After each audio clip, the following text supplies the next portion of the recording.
Thank you, Chair. I've just got a few questions to Mr Duggan and his team. Specifically, they're questions, I guess, that best described as arising out of the Energy Planning and Regulation in Australia inquiry that was run late last year. And I should say up front, forgive the voice. Hopefully it will hold up, 'cause, at least it will keep my questions brief. Mr Duggan, you would have seen, you followed the inquiry. There was quite a few criticisms, many criticisms, right, from various interested stakeholders about the ISP throughout the inquiry. I don't mean to, or don't tend to, or wish to prosecute all of those because it wouldn't be relevant with the different stakeholders. One of the pieces of information that was put before us was your review of the integrated system plan, which I want to congratulate you on. I think was an exceptional piece of work. I wish I had been aware of it earlier in the inquiry. Probably would have, or before the inquiry, I might have even saved us having one. But that aside, it was a great piece of work. What I found most interesting about it was that while it didn't couch anything in terms critical of the ISP, it very much belled the cat about issues that have been long-standing within the ISP. Would that be a fair way to summarise the whole review? Yeah. So thank you, Senator. Simon Duggan, Deputy Secretary, Energy Group.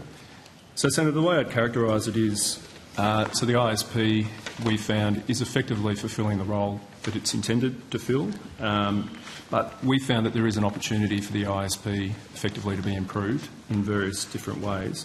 And just at a very high-level terms, taking more of an energy system view to the transition in particular, so not just focused on electricity, but bringing in the considerations, the broader transition considerations, in particular around gas, but a few other areas as well. So I'd say broad way of characterising it is ISP doing its job, but opportunities for improvement.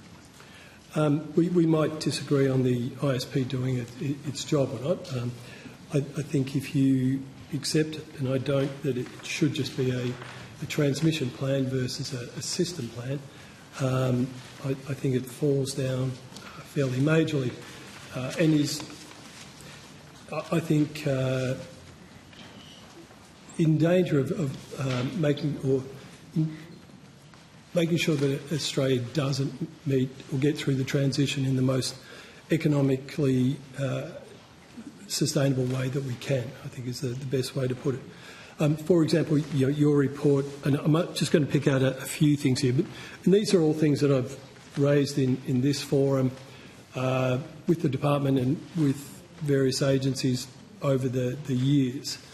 So they're nothing new to you, nothing new to me, yet some of the things that you pulled out seem to be of a huge surprise to AEMO. Things such as integration of gas. It was a big part of your review, that it's failing to, I think your report said, a lack of foresight or acknowledgement in the ISP has failed to sufficiently firm VRE, variable renewable energy. That's a fairly damning omission in the ISP, wouldn't you agree? So, Senator, the finding effectively of the ISP review was there was an opportunity for a more thorough consideration of a broader set of issues to the ISP. I think reasonable to sort of characterise the ISP as essentially over time it has broadened and strengthened, and I think the ISP review identified a number of areas where that pathway could continue. So specifically on the broader set of factors that we found could or should be considered by the ISP. You're right, so better integrating gas and electricity planning, so thinking about likely development pathways for the gas sector and considering the impacts on electricity networks that would result. That was one of the key thematics. Second one is, and this gets to an earlier comment that you made, expanding consideration of distribution, storage and energy demand, so ensuring that the relevant trade-offs for emerging technologies and approaches are better understood. And the third element is the opportunity we see for process enhancements, and I think AEMO would agree with this, to improve the transparency, accessibility and deliverability of the ISP. So we want to make sure that the ISP is understood for what it is, but also understood for what it isn't. And so being able to communicate clearly what the ISP aims to do, so that when it's interpreted by stakeholders and commentators, that people really understand what the analysis is intended to show. Thank you very much, and I agree with all that. But it's worth pulling out some of those points you just raised, because they were certainly large gaps, and as late as the 2024 ISP, which came out after your review, there certainly still are large gaps. I mean, for example, consumer energy resources. Some of the issues that we're seeing in the NEM at the moment in terms of negative wholesale prices, record minimum demand, and all the stresses that puts on system security,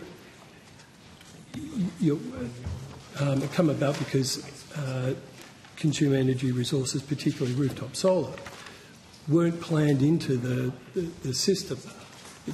It almost looked like AEMO turned its head around on its shoulder one day and went, "Oh, where did all that rooftop PV come from?"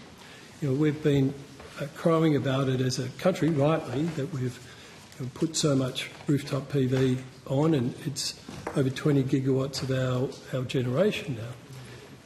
But it's not integrated into either into the NEM or into the integrated system plan in any meaningful way, is it?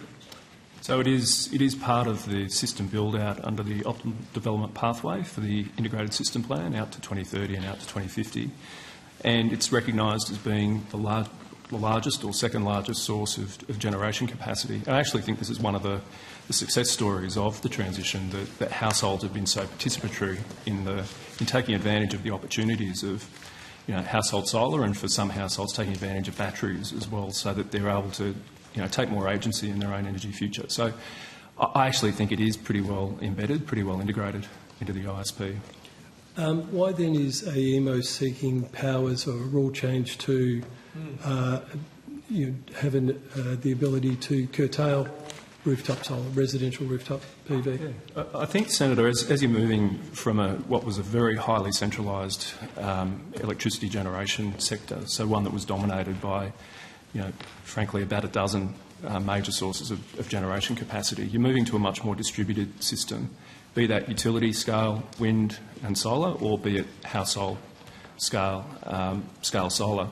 The sort of technology shifts that need to accompany that in order to be able for AEMO to be able to operate the system, that they will change over time. The way consumers interact with the market will change over time. So, through the CER roadmap, through the work that the AEMC does in considering rule change requests, the work is never done. When you're in a transition, you need to continue to attend to the market to ensure that you're maximising outcomes for consumers. I agree with you 100%. It just doesn't seem that AEMO has been forward-looking on any of this stuff and seeing these patterns evolving and integrating that into the ISP. The other part of it is demand management, demand-side practices. We've got this glut of solar energy in the middle of the day, a lot of which is just getting spilled or is knocking out the investment signals for further utility-scale wind and solar.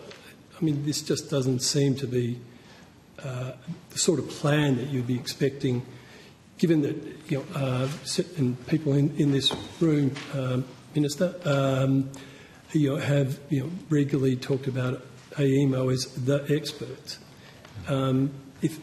Wouldn't we expect to see a bit more vision and a bit more foresight? I mean, that's 4 ISPs over 6 years.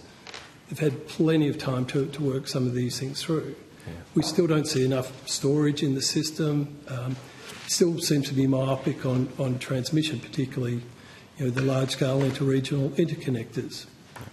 So, Senator, I think the point I'd make is that, the ISP is a very rigorous process. It goes through a draft process, as you know, very transparent on the assumptions that go in, so they produce an assumptions report, and then there's an extensive process of peer review, and then it's very much a forward-looking document. So it's then based on multiple projections pathways under a variety of different scenarios around electricity demand in particular.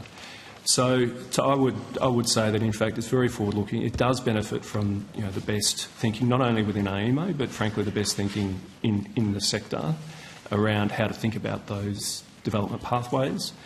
But as I said before, it will always continue to evolve and improve over time. You raised the specific issue around demand-side factors. So in the middle of last year, Minister Bowen made a number of rule change requests to the AEMC in response to the ISP review. One of them was improving consideration of demand-side factors in the integrated system plan. So we are attentive to that issue, the need to continue to bolster that, improve capability in that area. AEMO would, I think, recognise that as well, and there's a rule change request that gives light to that. Thank you. I'll leave it there. I think I don't want to flog a dead horse any longer, but I think all I can say is I hope that AEMO do take into account your review, and hopefully they take more views from other external parties. Thank you, Senator. Thank you. Thank you for your team. Great piece of work.